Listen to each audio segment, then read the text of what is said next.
¿Estamos? Bueno, muy buenas tardes, señores académicos expresidentes, académicos eméritos, vitalicios, académicos, colegas, señoras y señores. Es para nosotros un honor presentar la exposición de hoy en la Academia de Ciencias Médicas de Córdoba, dedicada precisamente a la conferencia de incorporación como miembro titular del profesor doctor Rubén Guillermo Bengió.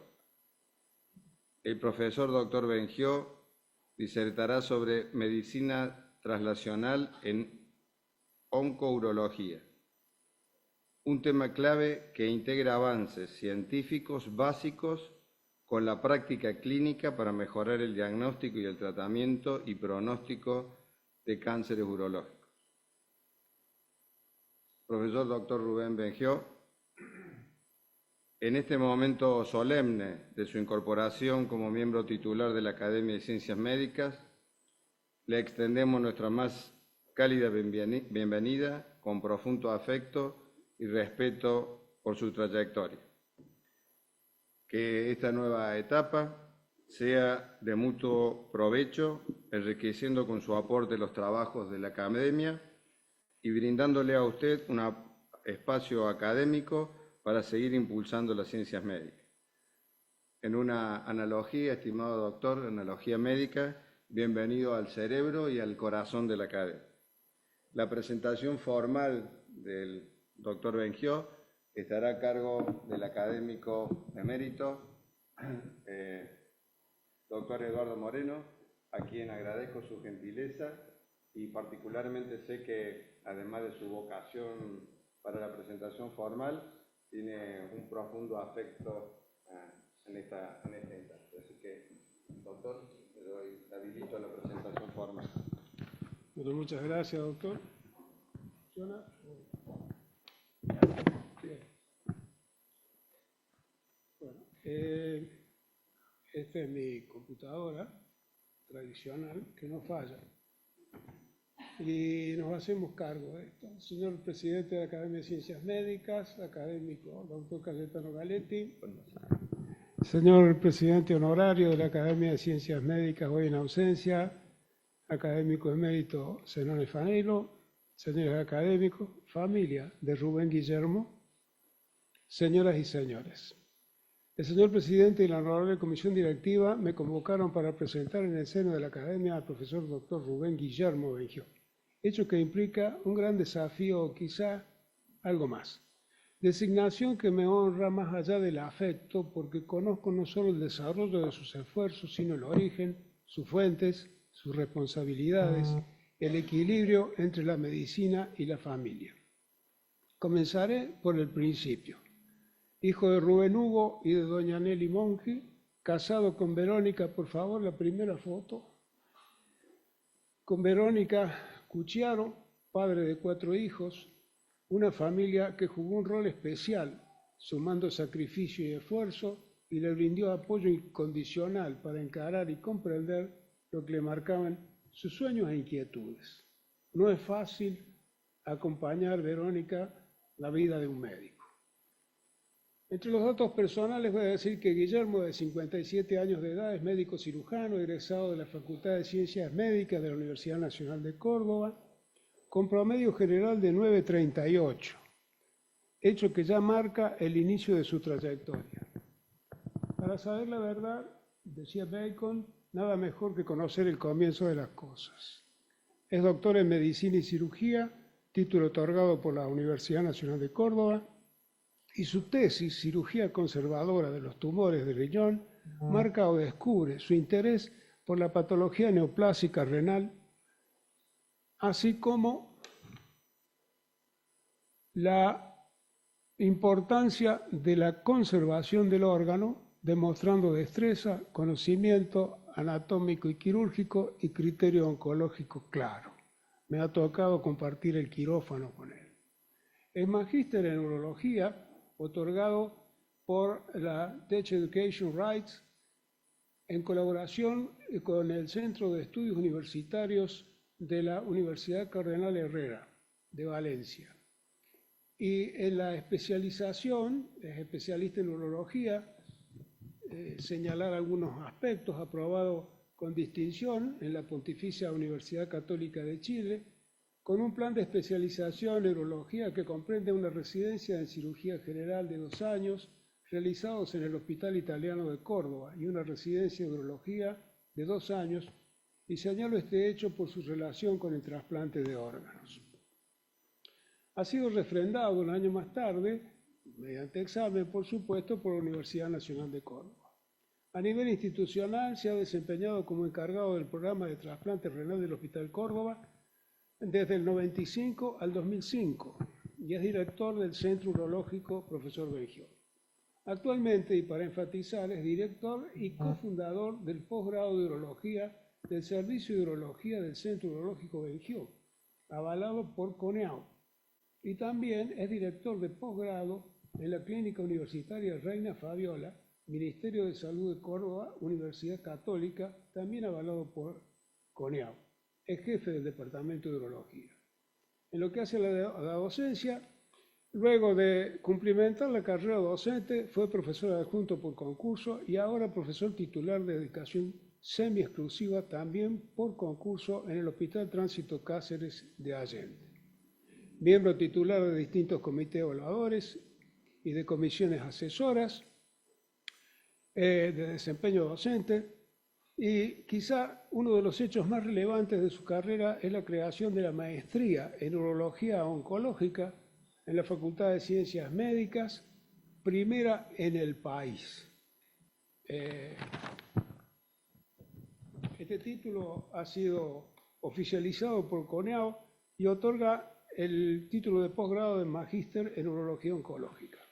En investigación científica es actualmente investigador principal de numerosos estudios de investigación en fase 2 y 3 sobre cáncer de próstata, vejiga, riñón, a través del Departamento de Investigación del Centro Urológico Bengiol y avalado por CONICET. La producción, no voy a entrar en detalles, pero sí mencionar los números. Como autor y coautor ha participado en más de 100 producciones científicas originales en revistas y publicaciones con referatos nacionales e internacionales.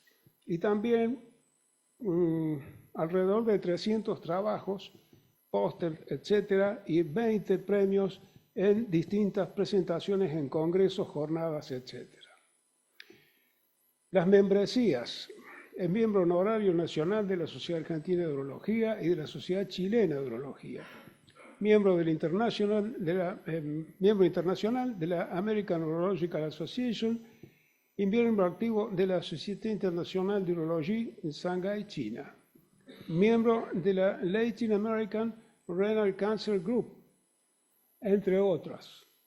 He limitado la presentación, por supuesto, por razones de tiempo, porque acordamos que no podía pasar de determinados minutos.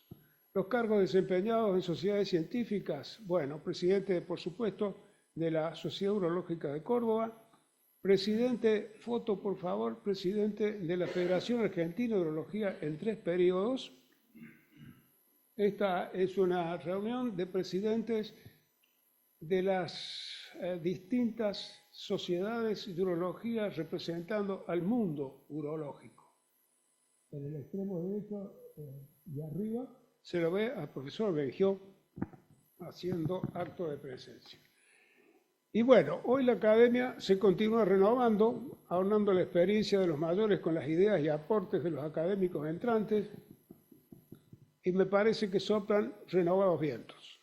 Al comienzo mencioné lo de los sueños e inquietudes. Siempre hubo retos personales y profesionales. ¿Se toman como desafíos? ¿Se toman o no? Y si se toman, acá voy a hacer un pequeño paréntesis y me voy a tomar una licencia. Por favor, la foto que sigue, porque no puedo dejar pasar este momento para rendir homenaje a nuestro amigo, el expresidente emérito Rubén Hugo, su padre. Es el momento en que asumo como académico en el seno de esta asociación. Bueno, y si se toman los desafíos, queda como resultado este desarrollo brillante de una carrera dedicada con iniciativa, creatividad, capacidad intelectual, ingenio, perseverancia, responsabilidad y respeto por la toma de decisiones del paciente. Primera y última obligación del médico. El título de la conferencia de hoy, Medicina Translacional de Uro-Oncología, así lo señala. Doctor Rubén Guillermo, ha sido un placer presentarlo y, por favor, le pido que se haga cargo de la conferencia.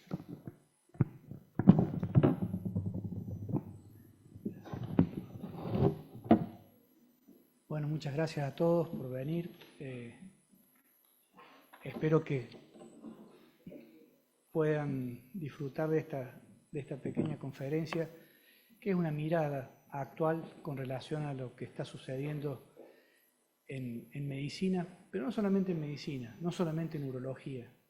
Esto que voy a hablarles ahora un poco se puede aplicar a cualquier evento que nosotros podamos llegar a tener dentro de nuestra actividad. Esta es una cita de hace más de 2000 años de Aristóteles, en el cual dice que la inteligencia consiste no solo en conocimiento, sino también en la destreza para aplicar esos conocimientos en la práctica. Justamente de eso se trata la medicina translacional. No solamente saber, sino en saber aplicarlos. ¿Cuál es el problema o cuál es el desafío que vamos a tener con esto? Principalmente que la investigación avanza mucho más rápido que la incorporación de esas investigaciones a la práctica. Fíjense que aproximadamente hay alrededor de 36.000 ensayos clínicos por año que se están aplicando continuamente, básicamente en ciencias básicas. Y el promedio, hasta que esa enseñanza que nos dejan cada uno de estos ensayos clínicos, tarda promedio 17 años en llevarse a la práctica. ¿Qué es lo que genera esta demora? Que hay una persistente brecha entre la evidencia y la atención real.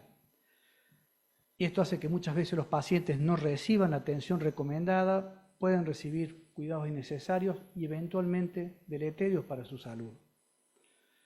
La difusión pasiva de la información no alcanza para cambiar conductas y sistemas. Por lo tanto, creo que más que un problema es un desafío. Es cómo implementar que esos cambios que se están logrando, esa evidencia que se está consiguiendo, pueda ser implementada para bien de la sociedad. Inicialmente la medicina transnacional, llamada Bed to the Bedside, ¿qué significa esto? De la mesa a la cabecera, de la mesa de investigación a la cabecera del paciente. Es la traducción de que todos estos descubrimientos científicos que están constantemente desarrollándose en la mesa de investigación básica, puedan traducirse en aplicaciones prácticas para mejorar la atención del paciente en su cama. Y nosotros tenemos un ejemplo. Nuestro último premio Nobel, el doctor César Milstein, fíjense, en 1984 fue premiado con el premio Nobel. ¿Por qué? Por su descubrimiento de aplicación de los anticuerpos monoclonales.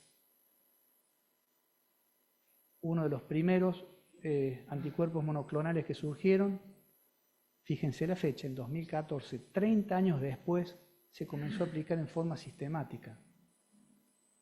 Eso es lo que de esto se trata un poco la medicina translacional. Es decir, ver cómo esos conocimientos, esas investigaciones, todas esas publicaciones puedan ser aplicadas a la práctica. Hoy en día, 10 años después de su implementación, comenzó para melanomas avanzados, hoy se usa prácticamente la mayor parte de los tumores de todo el sistema. Otros ejemplos reales de la medicina translacional son los nuevos fármacos desarrollados a partir de mutaciones genéticas. Por ejemplo, los inhibidores de la tirosinquinasa, que están, en el caso nuestro de urología, para cáncer renal, se emplean en forma rutinaria. Es la primera línea de ataque para tumores renales metastásicos, pero se usa también para otros tipos de tumores. Y permanentemente se está aumentando su eficiencia y reduciendo los efectos adversos. Hay otros biomarcadores en cáncer que se los puede analizar, por ejemplo, y ya lo vamos a desarrollar un poquito más, el antígeno prostático de membrana, que se emplea también a estos efectos. Hay vacunas que se están empleando en forma cada vez más personalizada para distintos tipos de tumores y enfermedades autoinmunes. La artritis reumatoidea se está tratando con este tipo de tecnología, y hay veces para cosas un poco más cercanas, como puede ser, por ejemplo, el poder administrar una droga que se libere en forma secuencial y progresiva, en forma de que no haya que aplicarlo tan seguido, y pueden ser aplicaciones de hasta 45 días de diferencia del que usamos habitualmente en el cáncer de próstata. ¿Y por qué la urooncología? Porque es un modelo que es privilegiado realmente. ¿Por qué? Porque tenemos acceso a tejidos y fluidos. La biopsia líquida prácticamente ya no se usa en forma rutinaria, pero las investigaciones están muy avanzadas para detectar células tumorales circulantes, en los cuales nosotros podemos interactuar y actuar. Las imágenes, tenemos un especialista acá en el tema, son cada vez, nos brindan más información, nos permiten decidir con muchísima más eficiencia en cada caso particular. Es decir, ya no tratamos en general, tratamos el caso concreto de cada paciente, se va personalizando cada vez más las terapias. Tenemos objetivos clínicos cada vez más relevantes y concretos que los podemos mensurar perfectamente en lo que es la urología. Estamos muy acostumbrados a trabajar, y esto se está haciendo cada vez más evidente, en equipos multidisciplinarios. Antes era el urólogo que trabajaba. Ahora cada vez más las decisiones, prácticamente le diría que hoy en día en nuestros servicios no se toma una decisión quirúrgica, sino analizó todo el servicio. Todo el servicio, ¿qué comprende? Comprende al oncólogo que está en el servicio, comprende al patólogo que está en el servicio, al imagenólogo que está en el servicio. Entonces, todo eso es lo que nos permite tomar decisiones y disminuir la posibilidad de error. Y evidentemente, la rápida innovación terapéutica, que cada vez es mayor en cuanto a recursos, en cuanto a capacidades, cosas que eran impensables quizás años atrás, hoy llegamos sin ningún problema al riñón por vía endoscópica, sin necesidad de hacer ningún tipo de incisión, y el paciente en el día se va para la casa. Es decir, la cirugía mínimamente invasiva en sus distintas modalidades no deja de sorprendernos. Cada vez más miniaturizados, cada vez más accesibles.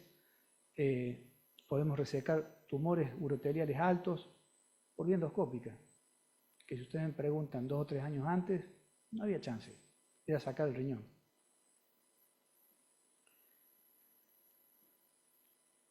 Esto es un pequeño video que muestra el surgimiento de los biomarcadores para que se dé una idea de lo que significa esto.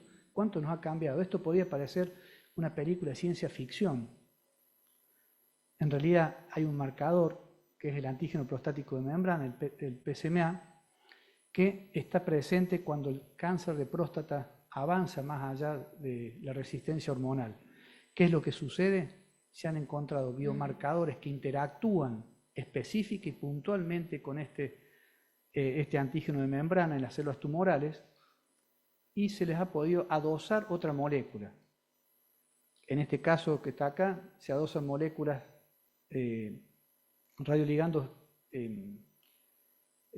radiofármacos, que lo que hacen es liberar o partículas beta, que es el caso del lutecio, que ya está probado en nuestro país,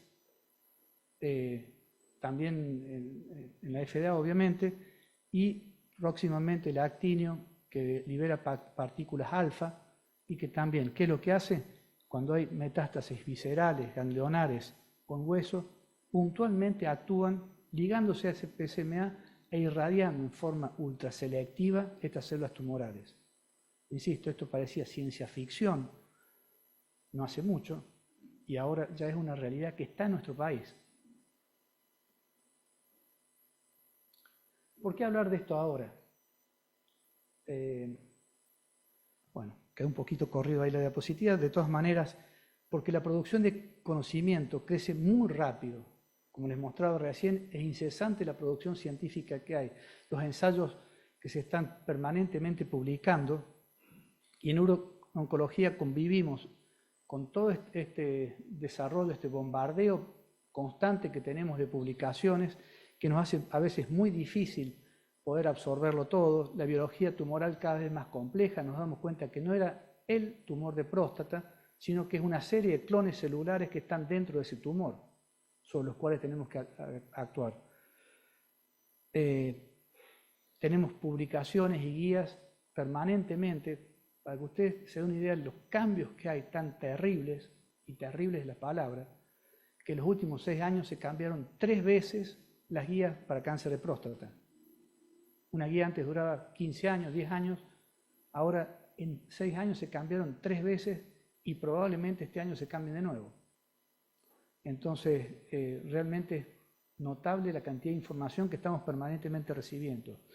Y nosotros como grupos muchas veces estamos un poco fragmentados. ¿Por qué? Porque el patólogo recibe información de anatomía patológica, el imagenólogo de sus imágenes, el clínico por su lado, por otro lado, y después está la gestión. Nos absorbe muchísimo la parte asistencial, lo cual hace que estos espacios de trabajo, de tareas, cada vez sean más difíciles de conseguir, y por lo cual tenemos que bregar para poder hacerlo.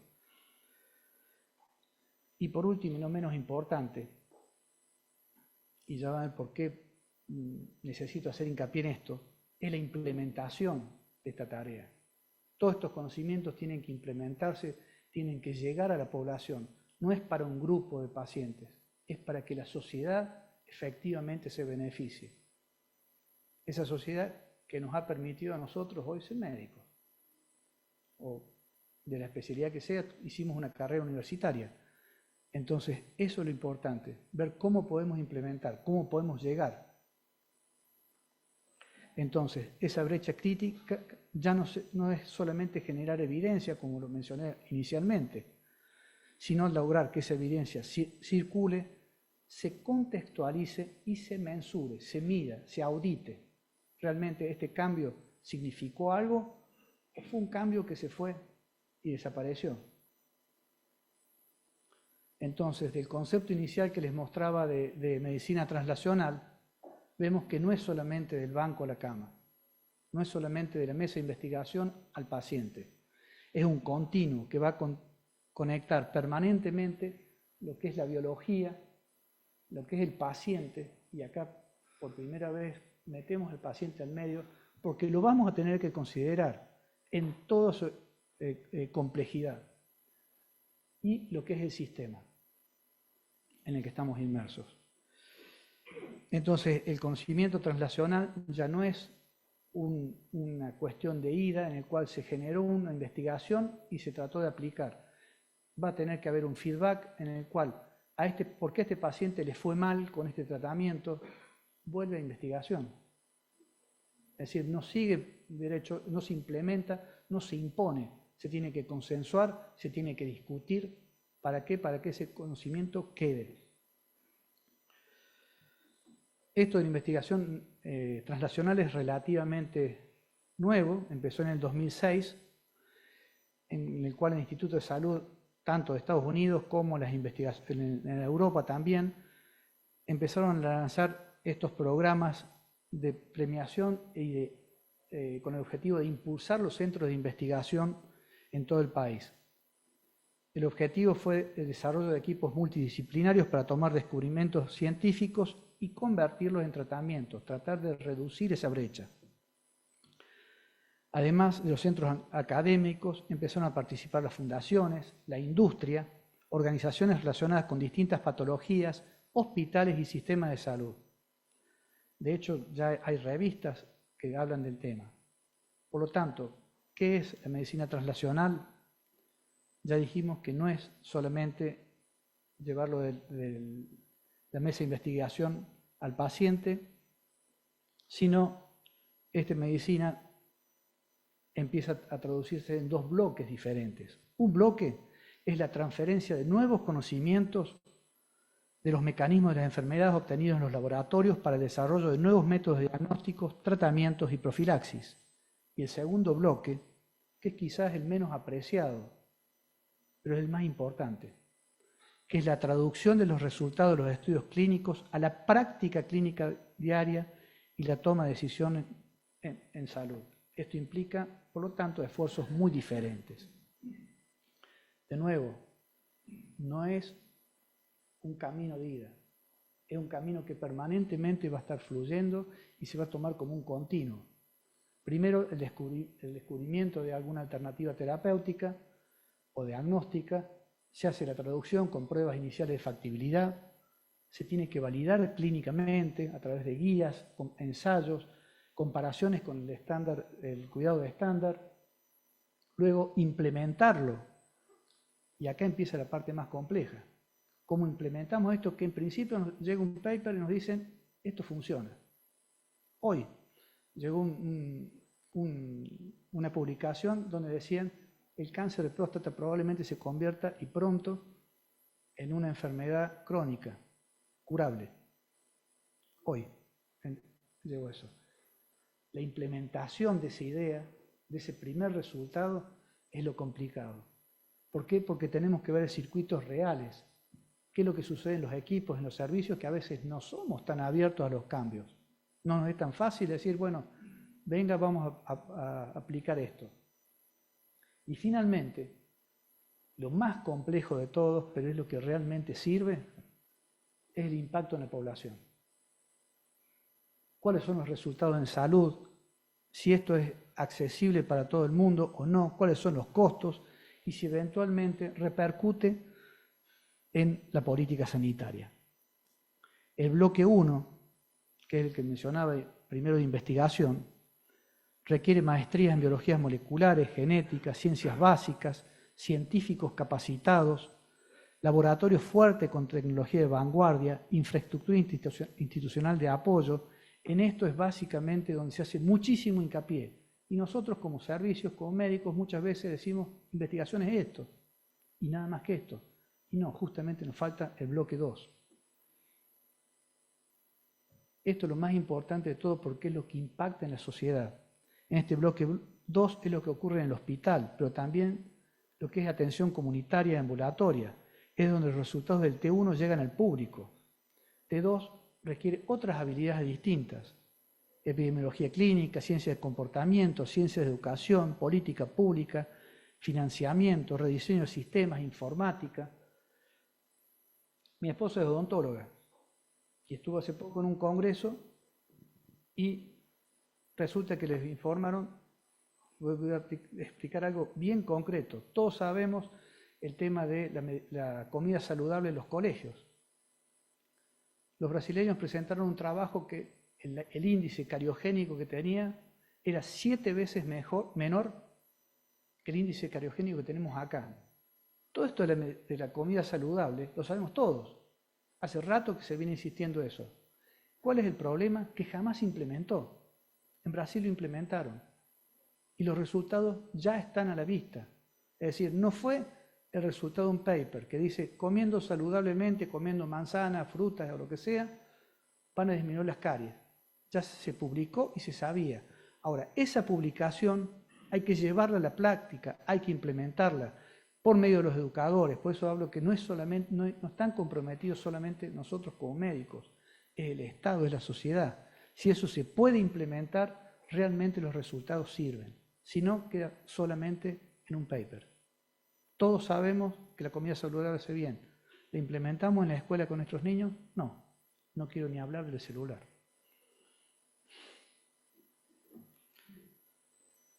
Obviamente que estos bloques de T1 y T2 no tropiezan con los mismos obstáculos. El T1 va a buscar la validez biológica, su reproducibilidad preclínica, va a buscar marcadores con señales clínicamente útiles, calidades de muestras, estandarización analítica y acceso tecnológico, tratar de evitar entusiasmos prematuros que nos aceleren a querer aplicarlos en forma sistemática. En cambio, el T2 y el T3 es el que hacemos nosotros cotidianamente en nuestra práctica.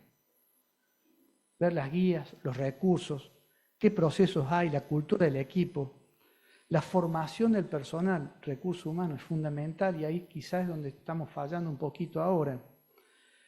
Decisiones compartidas en contextos reales, no en el que se hizo el ensayo, sino en ese paciente real que no puede tomarse un ómnibus para ir a la consulta, que tiene aparte de la enfermedad esta un problema cardíaco, diabético, lo que fuera.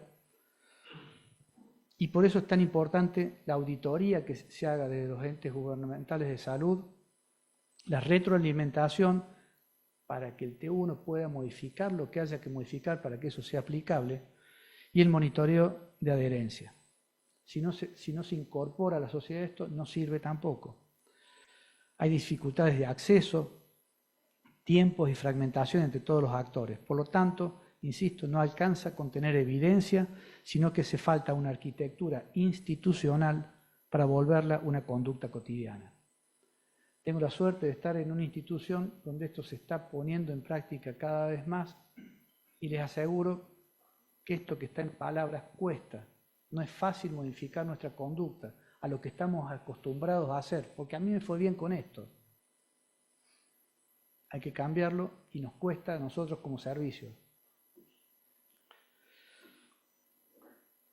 El T1 y T2 entonces enfrentan desafíos distintos. El T1 lucha contra incógnitas biológicas y tecnológicas, el T2 lucha contra el comportamiento humano, que somos nosotros, la inercia organizacional, la infraestructura, limitaciones de recursos. No es lo mismo estar en un lugar donde tenés acceso a todo y yo pido este hilo y está, a un hospital o a un dispensario donde eso no existe. Quiero hacer una tomografía, ya la tenés. En otros lugares, espera que te doy el turno de acá a 3 meses. Eso cambia.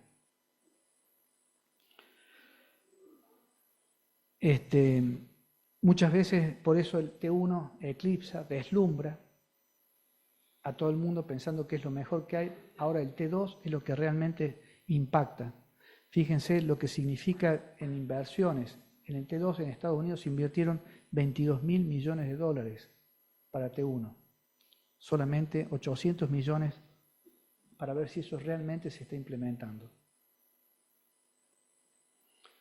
El T2, por lo tanto, va mucho más allá del alcance de los profesionales de la salud.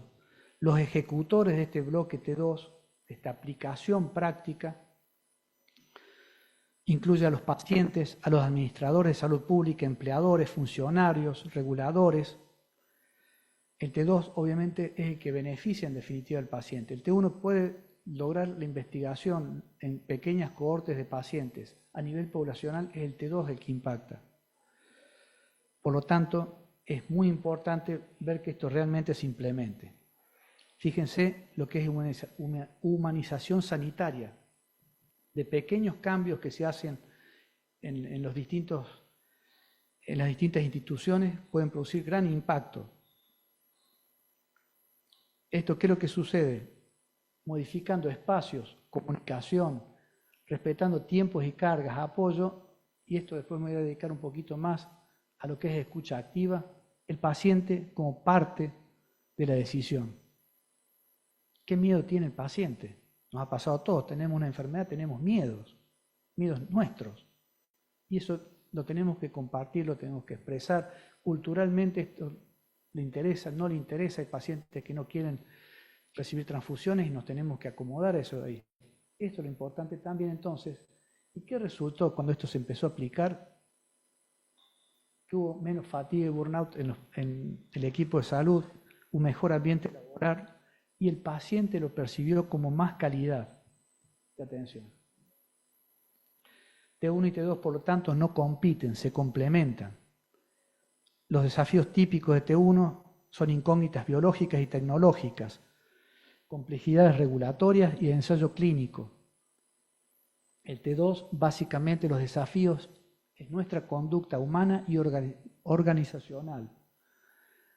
Tenemos distintas posibilidades y acceso de recursos, de infraestructura y de tiempo protegido. Por lo tanto, la adopción es heterogénea en distintos contextos. Sin embargo, T2 siempre recibe menos visibilidad. Vamos a lo concreto. ¿Qué podemos hacer para cambiarlo? ¿Qué propuestas podemos hacer? Básicamente son estos 5 palancas para tratar de mejorar esta inercia que muchas veces sucede.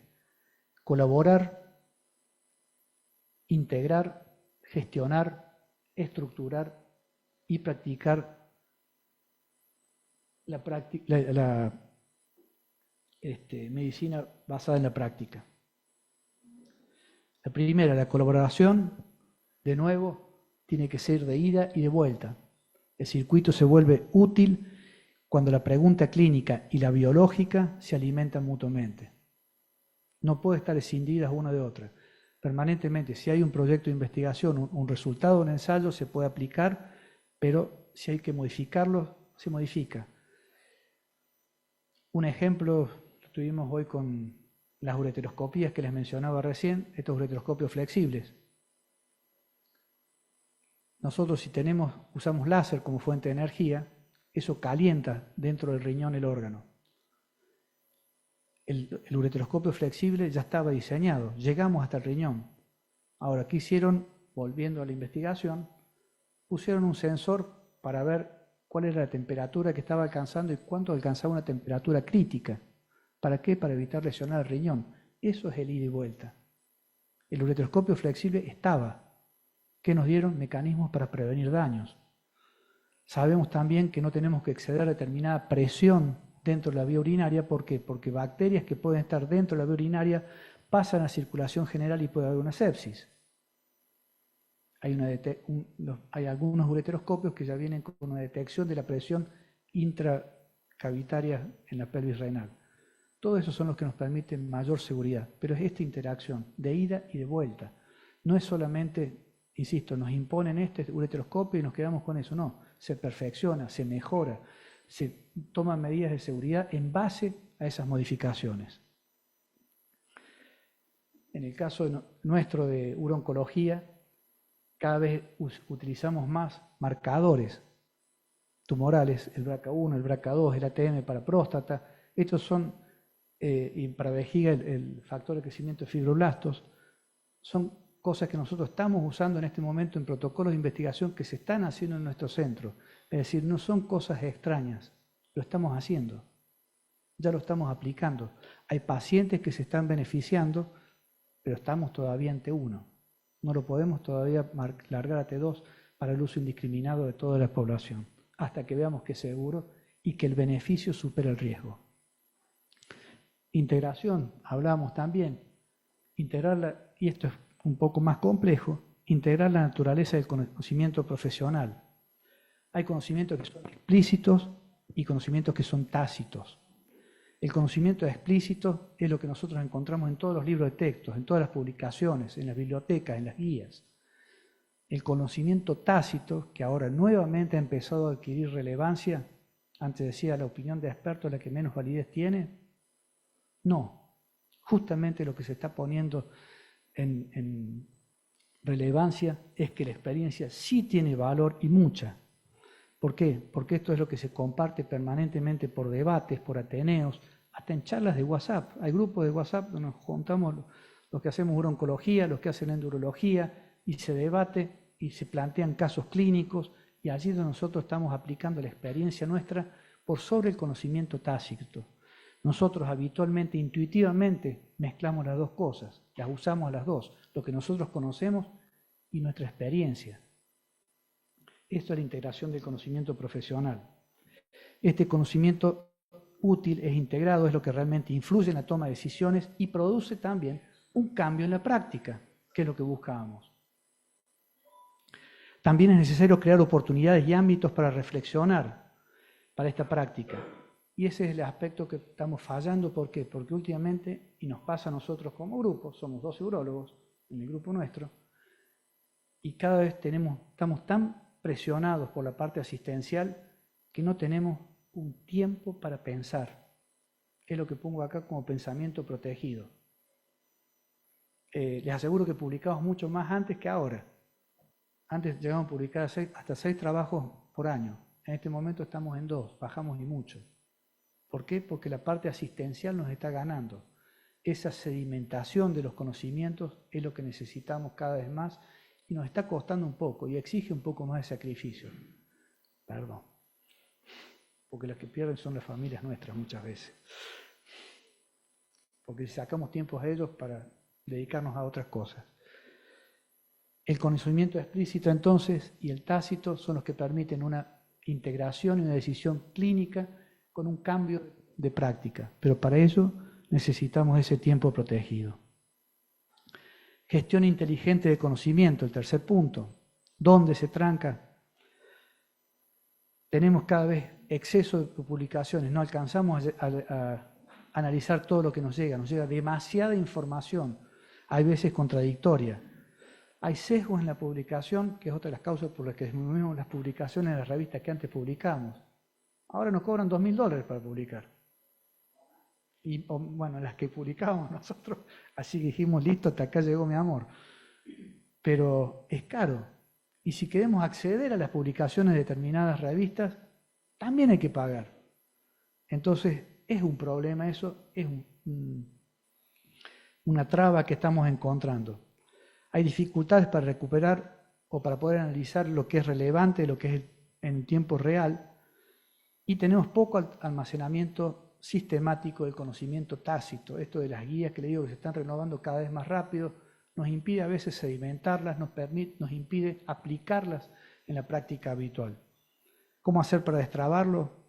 Tenemos que empezar a ver mejor dónde guardar, pero sí es importante favorecer el acceso institucional a fuentes confiables, hacer visible el conocimiento que emerge de la práctica, y eso es responsabilidad de cada servicio.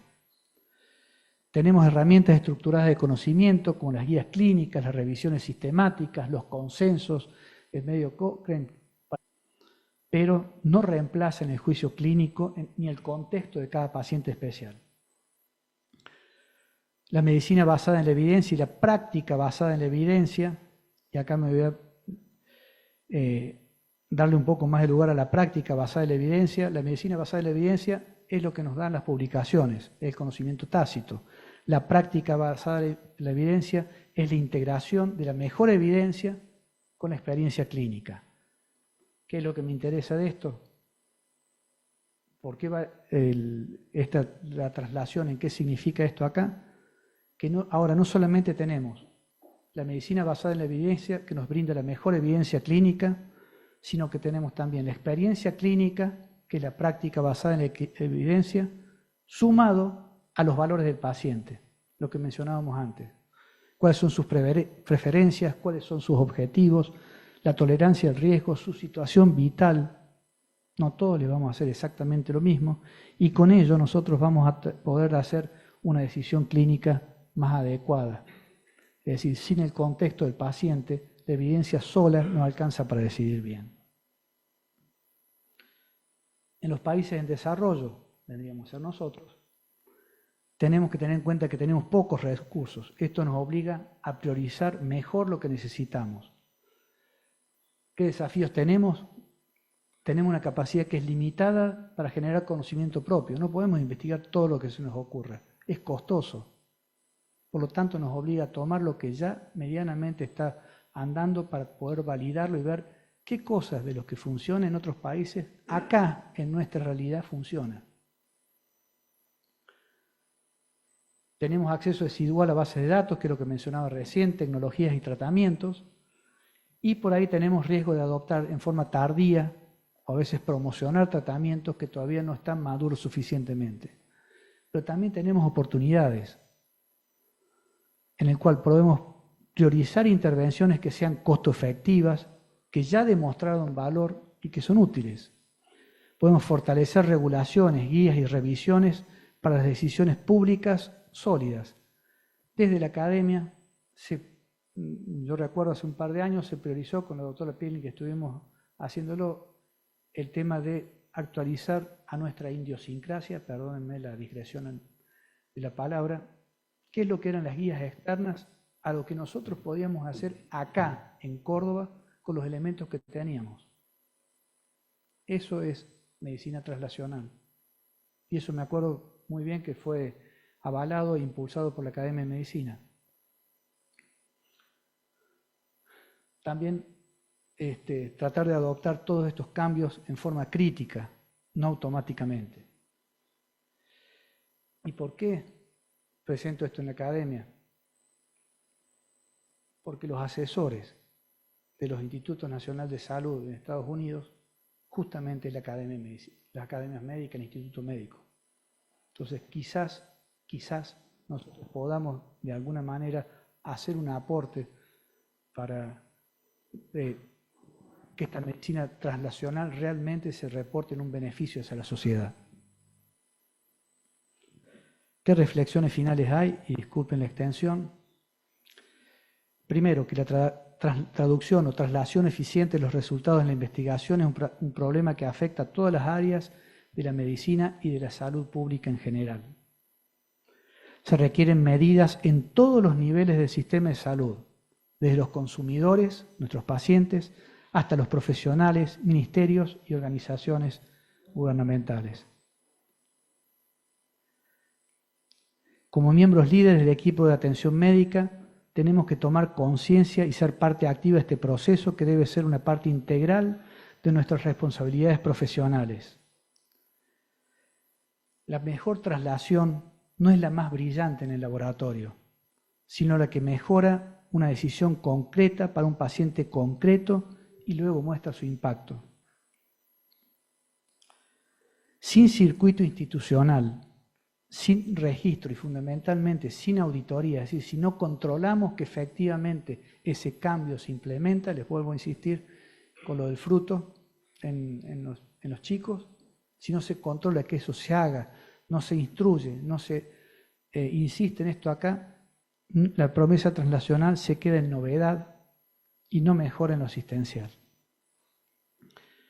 Finalmente, quería rendirle un homenaje a mi viejo, que me ha guiado, me ha orientado y me ha permitido en buena medida hacer todo lo que yo me hubiera gustado hacer y más también. Y también un agradecimiento muy especial para mi familia que me ha bancado para todo esto, especialmente mi esposa, que es la que más ha cargado con los 4 chicos más que yo, y ahora una nieta que anda por ahí. Bueno, muchísimas gracias y quedo a disposición por cualquier pregunta.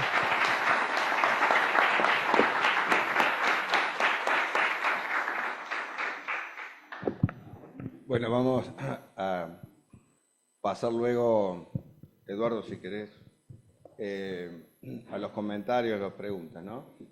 Me has hecho reflexionar en muchas cosas que uno ha venido pensando, aclarar mucho. Te felicito porque fue una exposición brillante, muy esclarecedora en muchas cosas y nos ha permitido, por otra parte, solidificar cosas que también pensamos en relación a la medicina en evidencia y la medicina aplicada, ¿no? Yo recordaba que hacia finales de la década del siglo pasado, o sea, hace 30 años, el conocimiento médico se duplicaba cada 13 años. En el siglo XXI, en la primera década, cada 13 meses. Y en esta última década, cada 13 días. Así que el conocimiento médico es abrumador. Y ese sesgo que vos decías de que haya ese conocimiento marginal, que inclusive a veces es descartable, ¿no? Entonces eso me hizo pensar en particular esa necesaria dicotomía que debemos rápidamente pasarla y atravesarla entre la evidencia, que es necesaria, pero lo que yo digo, inteligencia, que vos incluís necesariamente la experiencia, ¿no? La medicina basada en la inteligencia y no necesariamente la artificial. porque incluyo la experiencia, ¿no? Entonces, bueno, yo creo que eso ha sido un abordaje tuyo muy esclarecedor y nada, de mi parte solamente felicitarte y me alegro mucho porque además en la conferencia has entretejido otras muchas conferencias que hemos escuchado todo a lo largo del último año. Y finalmente, también, porque esa es nuestra intención y el grupo de la comisión directiva, en esto, en aplicar y ver cómo la Academia de Ciencias Médicas puede involucrarse en esto, ¿no? Que es no solo el conocimiento solo, porque el conocimiento no compartido y aplicado es conocimiento muerto. ¿Alguien quiere hacer alguna pregunta?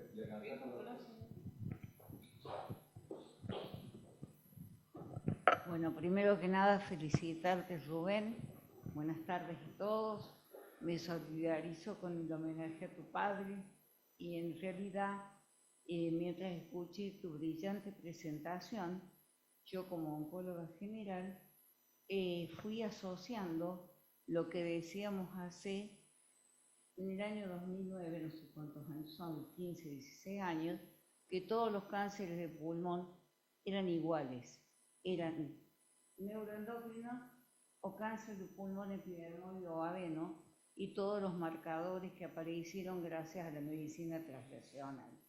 Lo mismo ha pasado en mama, lo mismo pasa en riñón.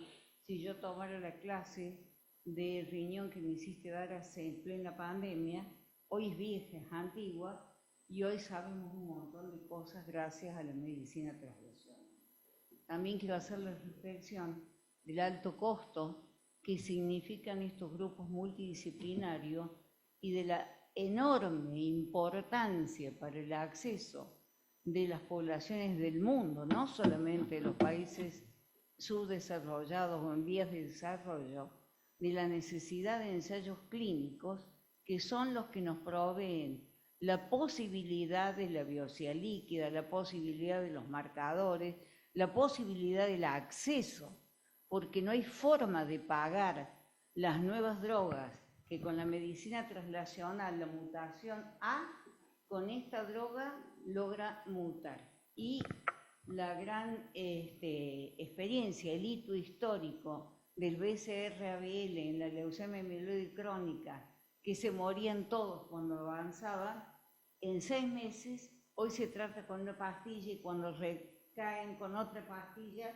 porque se encontró la mutación con la que había que tratar y las mutaciones de resistencia.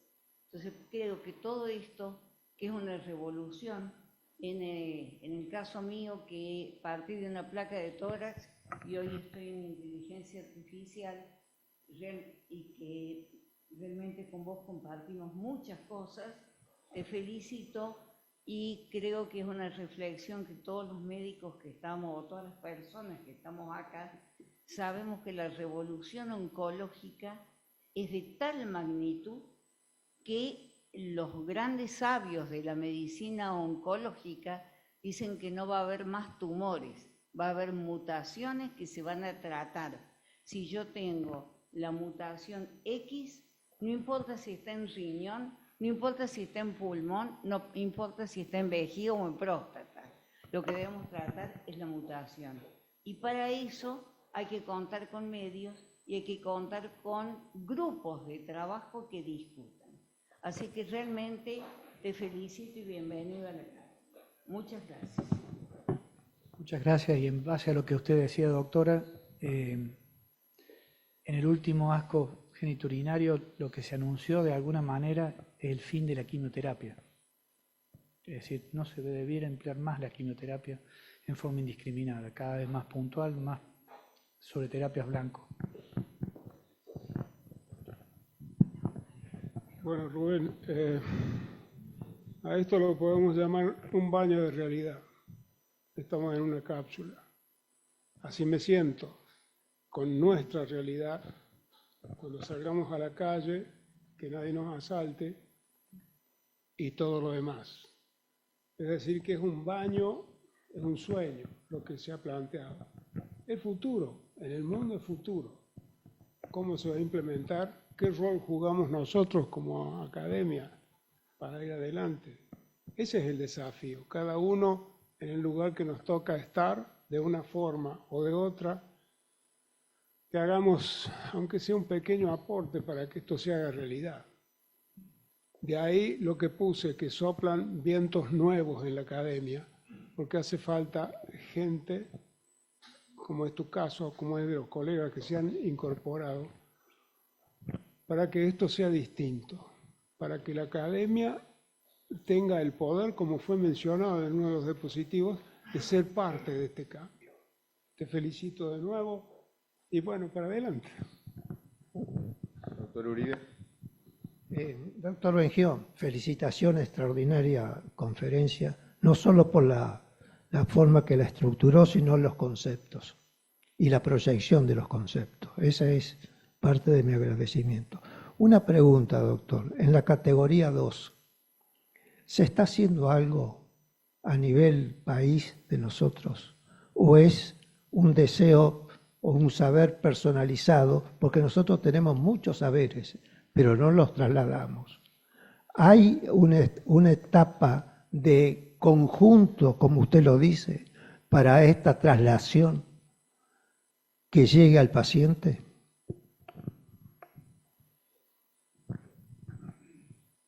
Pregunta difícil, doctor. Y respuesta compleja. Me gustaría decirle que sí. ¿Qué es lo que yo veo? Y insisto, una mirada probablemente sesgada, y lo que yo puedo ver. No tengo acceso a veces a determinadas información que sería tremendamente útil poseerlas. Para serle franco, mi charla iba a ser sobre educación. Ese fue mi primer objetivo. Empecé en diciembre, fui al Ministerio de Salud para ver las residencias, cuántos entraban. Fui a la universidad a preguntar cuántos alumnos entraban y cuántos egresaban y en qué tiempo. En diciembre, y todavía no tengo respuesta.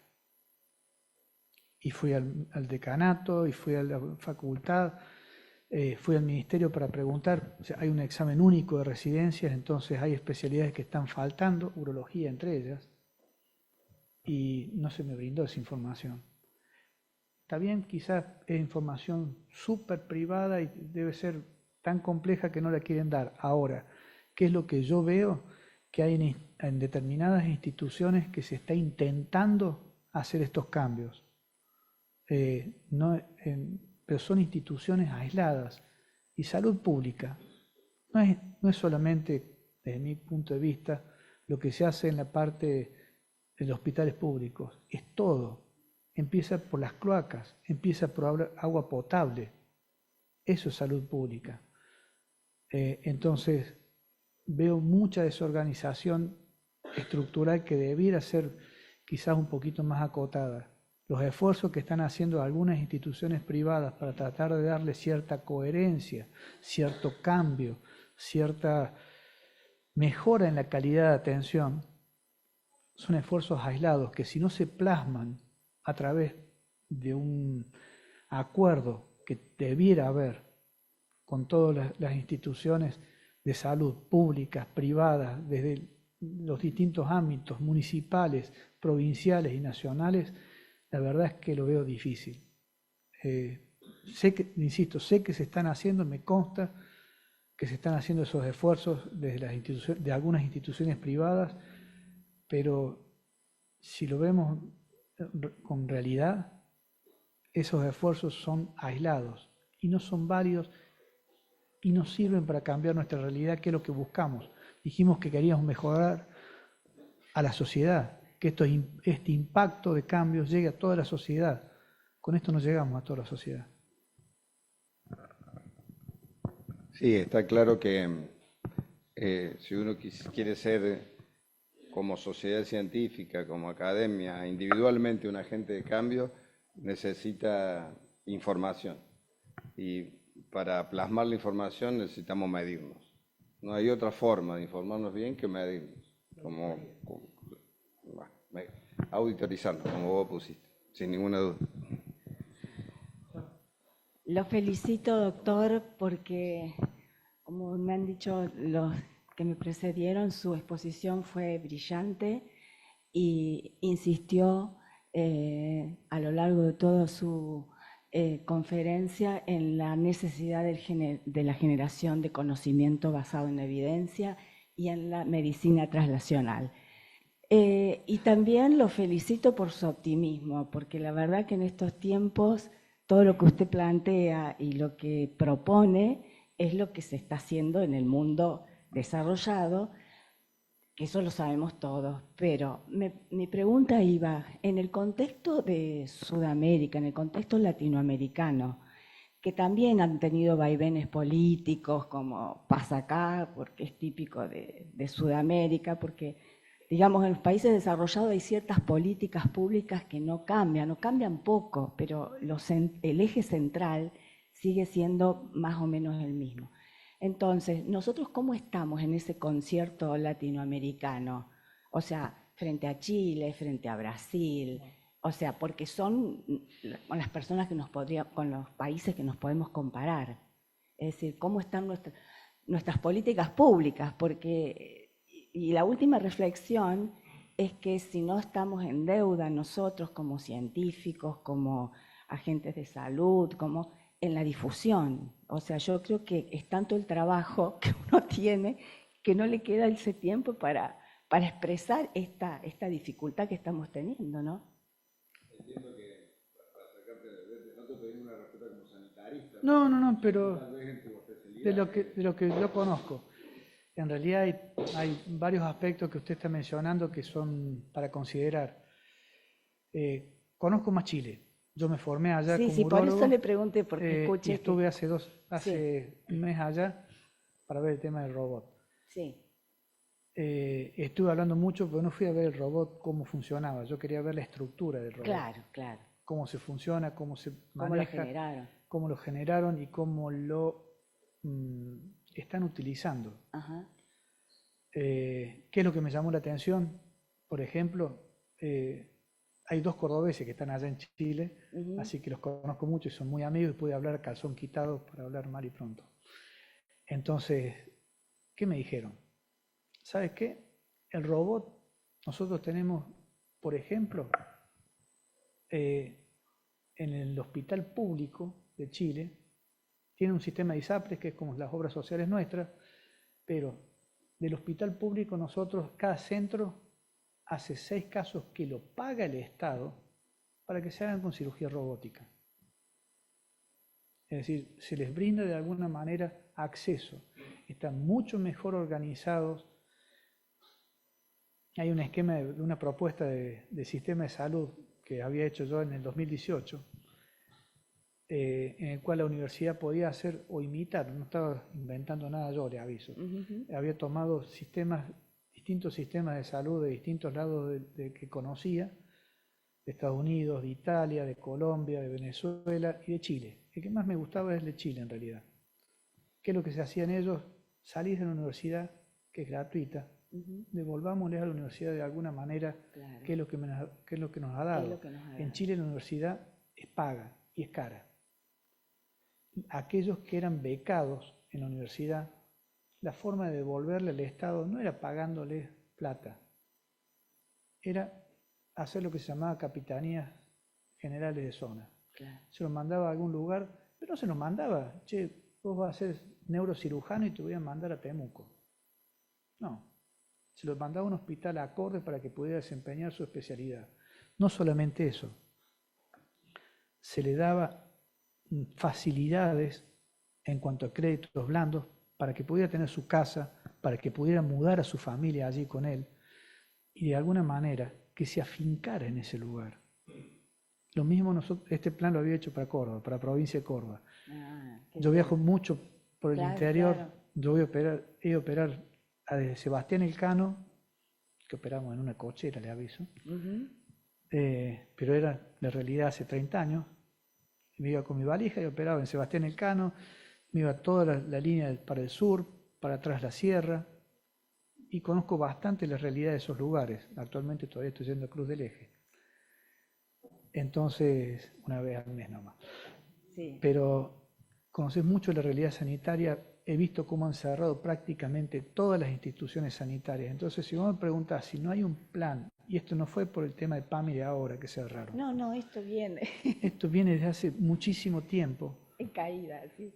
Entonces, si no, de alguna manera no se intenta solucionar este tema de afincar a los médicos, ¿por qué? Por la mayoría de las clínicas donde yo iba, y no soy tan viejo, un poquito nomás, cerraron cuando falleció el dueño. Y prácticamente hoy le diría que de toda la línea que yo iba para el sur hasta Río Cuarto, quedan 3 clínicas en pie. El resto cerraron todas. Entonces, eso es un problema que hay que verlo quizás con una cabeza un poquito más grande. Y cada vez más estamos circunscritos a la ciudad de Córdoba. Claro. Y quizás 3 ciudades del interior, y que nos están pidiendo los residentes de urología antes que terminen su residencia, para que se vayan a los hospitales porque no tienen urólogo. Que era algo más crítico, éramos 180 urólogos en 2018, 130 hace 3 años, y en este momento somos unos 27 urólogos en toda la provincia. Lo peor de todo no es eso. Lo peor de todo es que el 60% de los urólogos tenemos más de 50 años en actividad, lo cual es terrible. Gracias, doctor. Y Perdón. siga con su optimismo, ¿eh? Aunque haya... No te cuento cuando tengas que pasar tu paciente a terapia, que a veces somos menos los intensivistas, y menos todavía. Bueno, por razones de tiempo vamos a dar cierre a esto, te damos la bienvenida de nuevo y como dije al principio, tal vez adelantándome, rescato esas palabras que se me ocurrieron entonces al cerebro y al corazón de la academia. Cerebro, Eduardo, vení, vamos a entregar el diploma. Y el corazón lo vamos a invitar a tu señora que esté también con nosotros.